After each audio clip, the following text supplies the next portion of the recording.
Welcome student at bright education. आज हम exercise 3.3 class 8 understanding quadrilateral का क्वेश्चन 8 सॉल्व कर रहे हैं। क्वेश्चन 8 है द फॉलोइंग फिगर्स, दो फिगर्स दे रखी है और दोनों फिगर पैरेललोग्राम की हैं और उसमें हमें एक्स और वाई की वैल्यू फाइंड आउट करनी है। ठीक है, बहुत ईजी है। इन दोनों क्वेश्चन को सॉल्व करने के लिए हमें पैरेललोग्राम की फर्स्ट क्वेश्चन के लिए हम लोग फर्स्ट पार्ट के लिए पहली प्रॉपर्टी याद में रखेंगे कि जो अपोजिट साइड्स होती हैं पैरेललोग्राम की वो इक्वल होती है। पहले क्वेश्चन में ये लगेगी। ठीक है, पहले लिख ही देते हैं opposite side of a parallelogram are equal. ठीक है, तो यही प्रॉपर्टी हमारी पहले पार्ट में लगेगी। तो अगर जी यू और एस एन क्या है, अपोजिट साइड है, और जी यू इक्वल्स टू हमारी एस एन होगी। G U is equals to S N. ठीक है, तो उस हिसाब से जी यू क्या दे रखा है 3y माइनस 1, तो 3y minus 1 is equal to S N कितना दे रखा है 26 रखेंगे, 3y यही रखेंगे और ये 1 यहाँ मूव करा देंगे राइट साइड में। 21 3y is equals to 27, y is equals to 27/3। ये कटेगा तो y की वैल्यू क्या आ गई 9, तो y is equals to 9 centimetre. ठीक है, और अगर हमें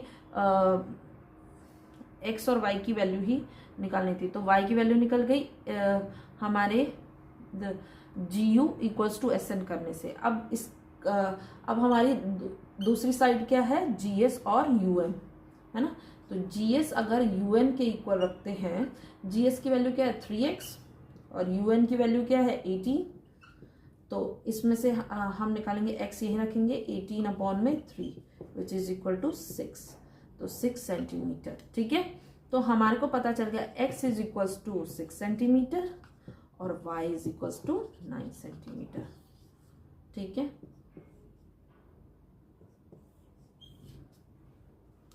आई होप आपको ये पार्ट समझ आया होगा इस क्वेश्चन का। अब इसका सेकंड पार्ट है। सेकंड पार्ट के लिए हमें कंडीशन याद रखनी पड़ेगी कि पैरेललोग्राम के जो डायगोनल्स होते हैं वो बाइसेक्ट करते हैं ईच अदर। ठीक है, बाइसेक्ट मतलब कि उसके जो डायगोनल्स होते हैं वो इक्वली बाइसेक्ट करते हैं। जैसे सपोज ये ओ पॉइंट है, ठीक है, ये आर एन एक डायगोनल है, आर एन एक डायगोनल है और दूसरा क्या है हमारा एस यू एक डायगोनल है। तो ये दोनों जो है कहाँ पे मिल रहे हैं ओ पॉइंट पे। ठीक है, इनका मिड पॉइंट क्या ओ, मिड पॉइंट मत समझो आप, बस ये याद रखना कि आर एन जो है वो इक्वली ब्रेक हो रहे हैं, सिमिलरली यू एस भी इक्वली ब्रेक हो रहे हैं। तो हम क्या कर रहे हैं, ठीक है, इसमें पहले हम लिख लेते हैं in a parallelogram diagonal bisect each other. ठीक है, ये प्रॉपर्टी यूज करके हम क्वेश्चन सॉल्व करेंगे। तो पहले हम लोग कहते हैं एस यू को ले लेते हैं। एस यू से हम क्या करेंगे, एस यू दे रखा है एक 20 और y + 7।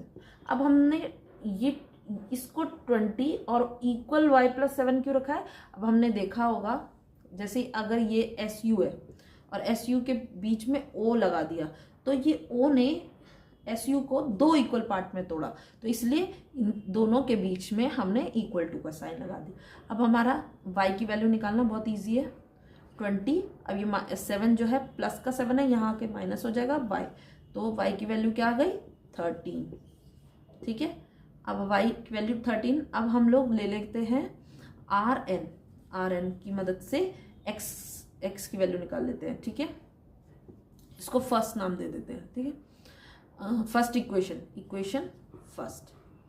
अब ये आर एन में 16 इक्वल्स टू x + y, वही सेम चीज जो हमारा डायगोनल है वो दो इक्वल पार्ट में है, तो इसलिए 16 इक्वल टू x + y लिखा है।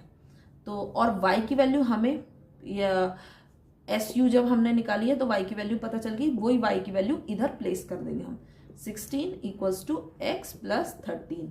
ठीक है, अब ये 13 यहाँ मूव करेगा, 16 माइनस 13 इक्वल्स टू x, तो x की वैल्यू क्या आई, x की वैल्यू आ गई 3 सेंटीमीटर। ये 13 सेंटीमीटर और ये 3 सेंटीमीटर।